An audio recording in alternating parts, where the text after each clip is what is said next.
Hello, everybody. Today I'm talking about Saturn going direct, plus the Saturn Ketu conjunction on 15th of September, and the final separation of Saturn Ketu in Sagittarius. And this is quite stressful few days, but then Saturn will slowly start moving away from Ketu, and so the final separation of Saturn Ketu. So, what to expect, how to deal with it. So, I'm Komilla Sutton. And please do remember to subscribe and press the bell notification. Lots more coming still in September, but today we are talking about Saturn and Ketu. There is a final conjunction of Saturn Ketu in Sagittarius, and then Saturn will go direct and start moving away from Ketu. This is a great relief for all of us because it is a rare time that a whole year has been influenced by Saturn Ketu, and not just Saturn Ketu, but tightly together in Purva Ashada Nakshatra. So the final conjunction of Saturn Ketu is on 15th of September 2019. And after that, Saturn will turn direct. So Ketu moves backwards and Saturn moves forward. So Saturn will go direct on 18th of September, and then they start the slow separation. And although Saturn will go direct and separate from Ketu, they are still in the same sign, but their directions are different. And although the Ketu influence is there, Saturn will move away from Ketu, and therefore it is a diminishing influence of Ketu over the next few months. Now, Saturn will remain in Sagittarius till 23rd of January. So the key dates to remember is the Saturn Ketu conjunction on 15th September, then Saturn going direct on 18th September, and then on 4th of November, Jupiter will join Saturn in Sagittarius, although they don't come into the exact conjunction. That will happen at a later date. And finally, on 23rd of January, when Saturn goes into its own sign of Capricorn, and that is a great strength for it. So let us focus on now and see what is going to happen right now. So the first thing is that on 15th of September is the Saturn Ketu conjunction, and that is at 19 degrees 47 minutes of Sagittarius.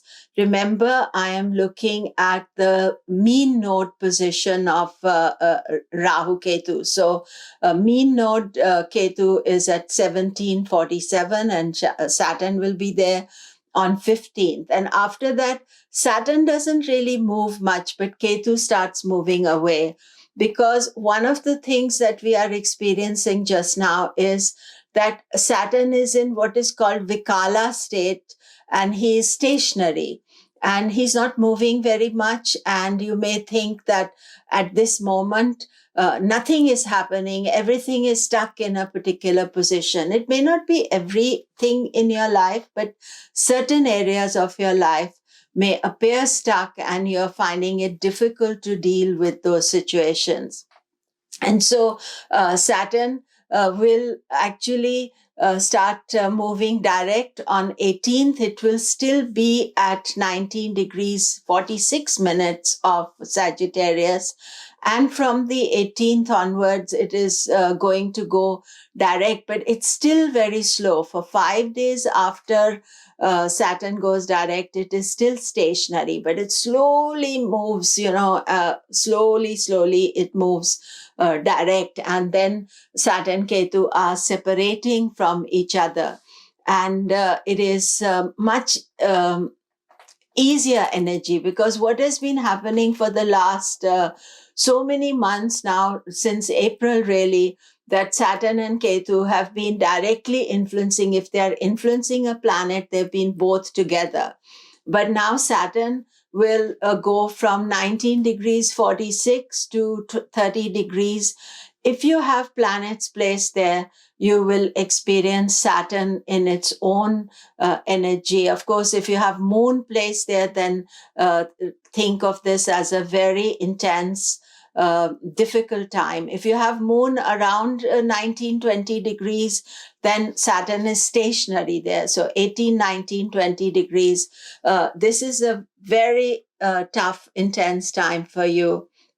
And other planets as well, sun, ascendant, any other planet will be influenced if it is placed there. But the most difficult one, obviously, is the moon. You are in deep Saresati, so you are feeling very blocked and you want to fight and get away from it. But I would say there's more the acceptance that this is how it is. And if projects are not happening, if life is stuck, then just let it be. Things will start moving.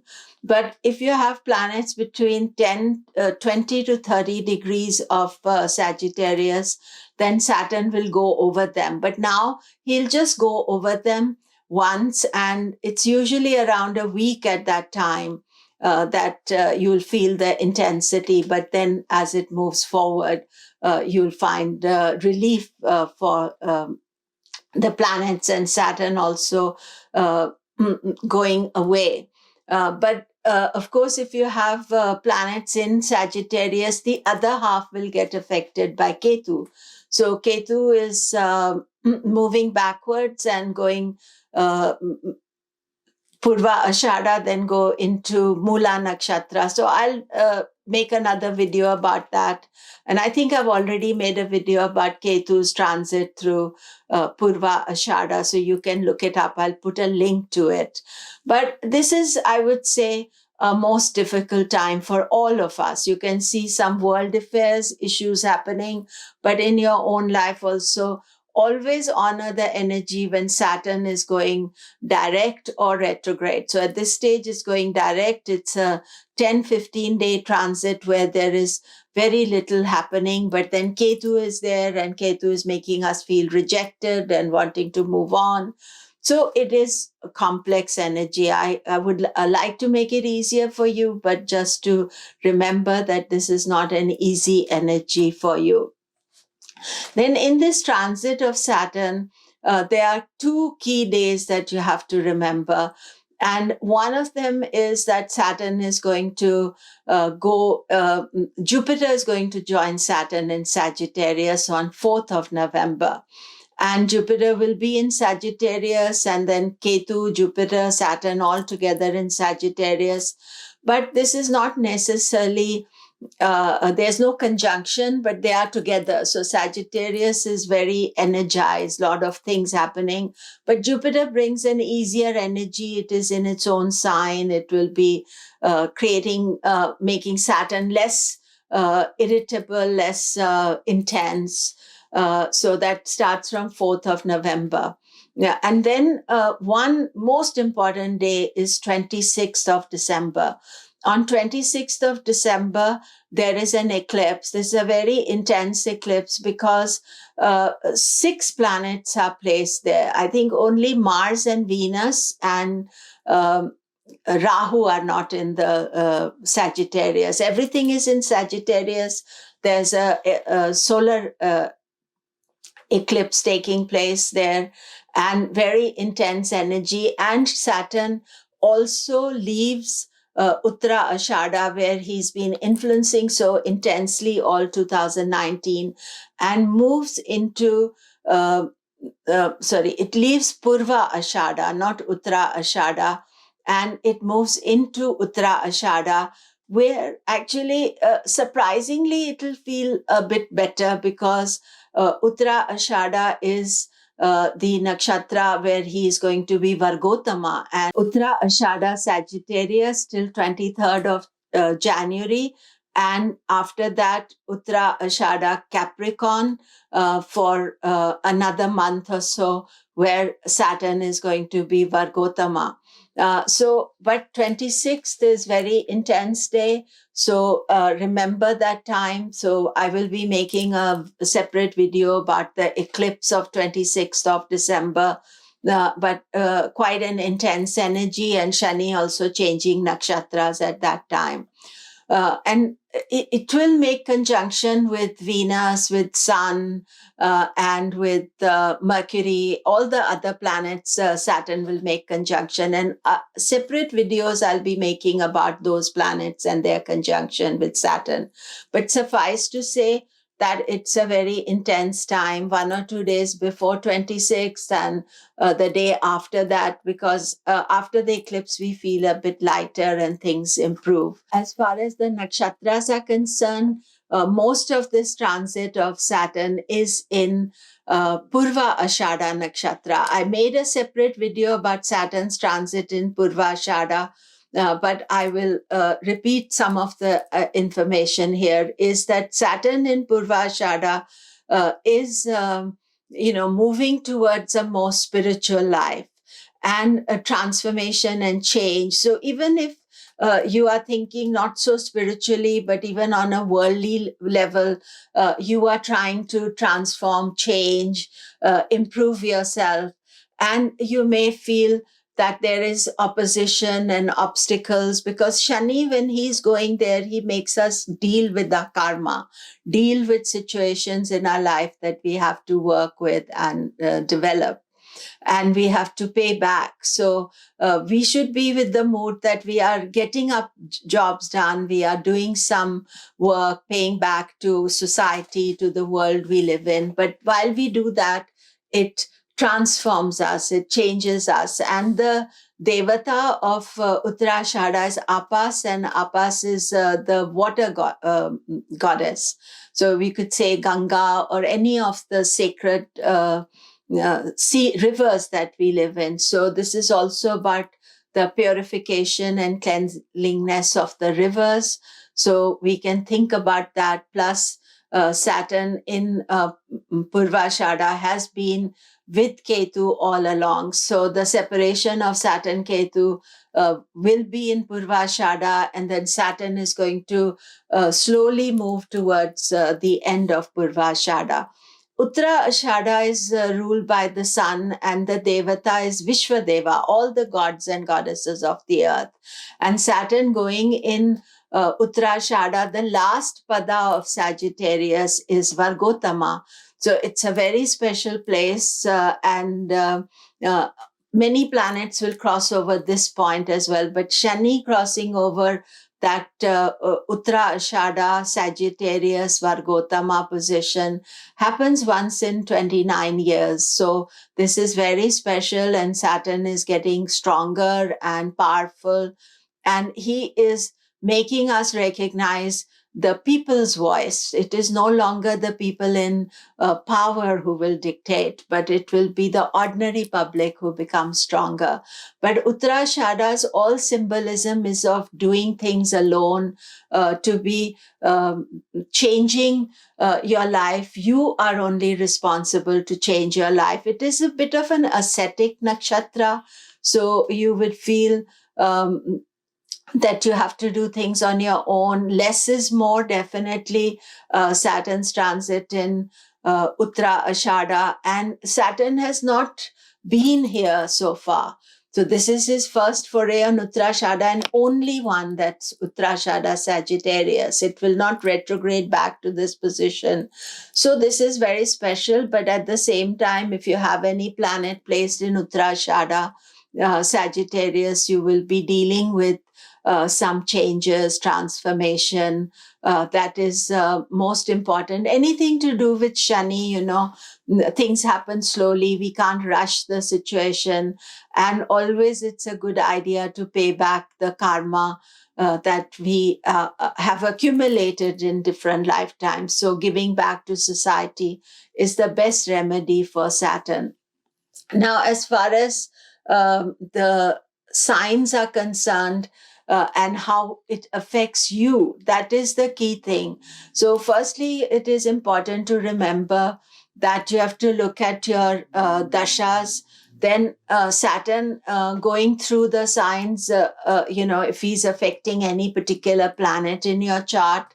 But then we start looking at your signs from the Lagna point of view and the moon point of view.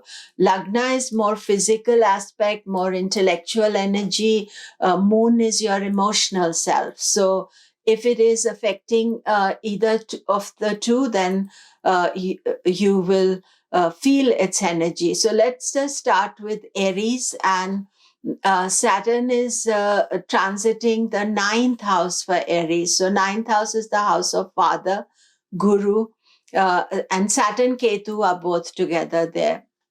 So sometimes you can think, I know better, because Shani thinks that I know better. And because why does he think that? Because he wants you to make the mistake so that you learn from experience rather than learning from some guidance. So sometimes he blocks you from taking the guidance. So I would say that don't block your guidance, be conscious of that and take care of this energy.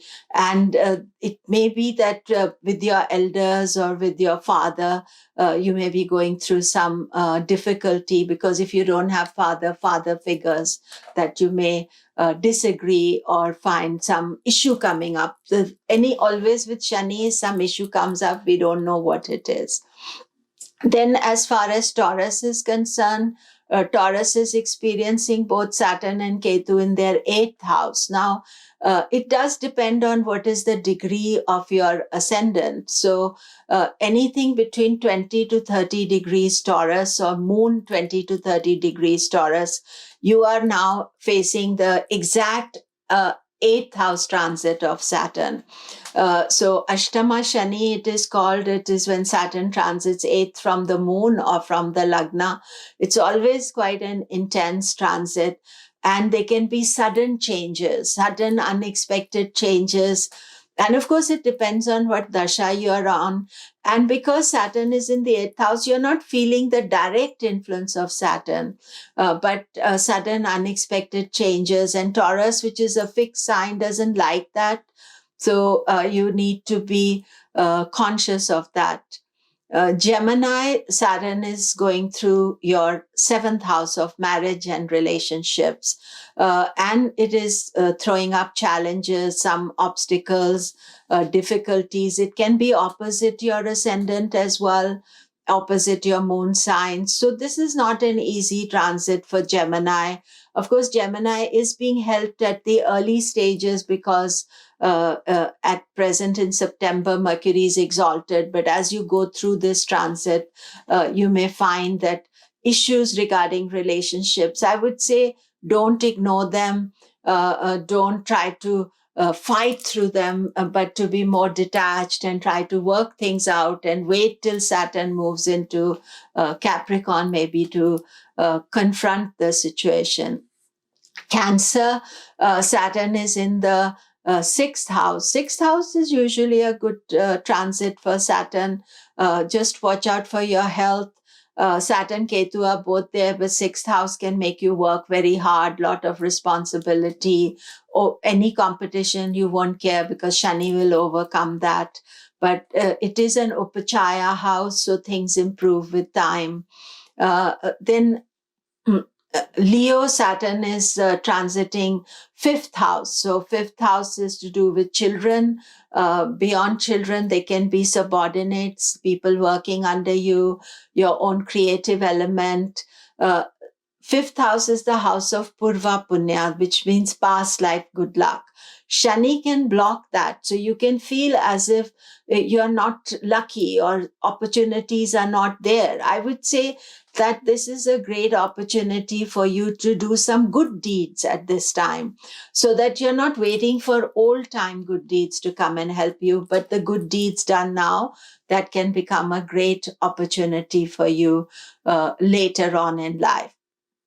As Virgo, Saturn is in the 4th house. Of course, Ketu is also there. 4th house is home, happiness. You feel very restless.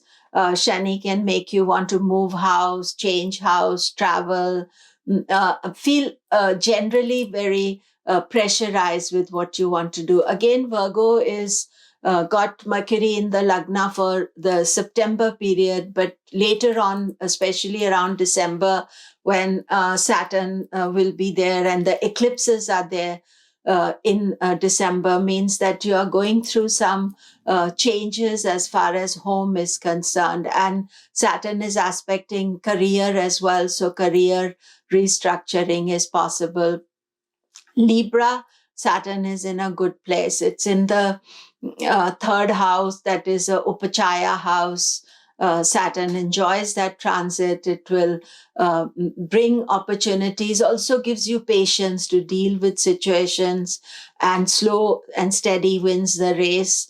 But what can happen and what you have to be careful with Saturn is that he can make you feel, um, you know, restricted and overcautious. But I feel that right now, overcautious is better than being careless and risk taking. So watch for that, take your time, make decisions. And of course, October, Venus is in Libra, so you feel much better in October. And right now, if you are stuck in a situation, it's okay, take your time. Uh, so, Scorpio, Saturn is in the second house of money and wealth and savings. And so I would say this is a good time to restructure your saving and being cautious about money. Always Saturn is not encouraging you take risks. So, but something psychologically, he makes you take risks, whereas you are supposed to be erring on the side of caution. And regarding finances, and Ketu is also there, Saturn, Ketu in your second house. So be very, very careful. And this is not a time to make crazy investments, even though it seems like the best opportunity. Take second advice if you're thinking of doing something. But I would say be careful, restructure, and that will help you a lot. So don't ignore your finances, but see how your savings are, what you can restructure, what you want to do. And then later on, you can decide how to deal with it when especially Jupiter comes into Sagittarius. Now, Sagittarius, I've spoken a lot about for you. It is a tough time. Saturn, Ketu, both there. Saturn is stationing. It's like a big stone is sitting on you. And you've been struggling through this transit. And your Lagna Lord or Moon Lord Jupiter is in the 12th house. So it seems like a long way, but light is at the end of the tunnel. Jupiter is about to come into Sagittarius, and especially in Sagittarius between 1947 to 30 degrees, if you have moon or ascendant placed there, then Saturn is pressurizing you more. The other side, if you have a moon or ascendant placed there, then Ketu is going over. So really, you still have time you have to deal with these situations. You're going through some major changes. There can be job change as well. Overall structure change, and watch your health because you've been under a lot of pressure. So you feel very depleted at this stage. So give yourself a little break, do something more pleasurable rather than just working or worrying about things. Capricorn, again, at present, Capricorn is, Saturn is in your 12th house. And with Ketu, and so the Saturn-Ketu conjunction on 15th is the big one. And then Saturn turning direct means you are very affected by this because nothing is happening. You feel stuck. You want to reject things. Life is not moving on. And if you thought it was moving on, you are not seeing any light at the end of the tunnel. But the good news is Saturn will start moving forward. And then you've got to wait till January when Shani comes into Capricorn and you're in your own strength. At present in Sagittarius, even though Saturn and Ketu separate, it's a house of loss. You're making effort, not getting rewards. You feel a little bit desolate, maybe lonely, not being supported by people. But be patient, take your time, and things will get better. Aquarius, Saturn is in the 11th house of profit, and it is with Ketu, so and it is going to be stationary. So stationary Saturn is most important for you right now, because things are a little bit blocked and not moving. But I would say concentrate on some projects at hand, what you're doing. Think about your earning capacity, how you're dealing with it.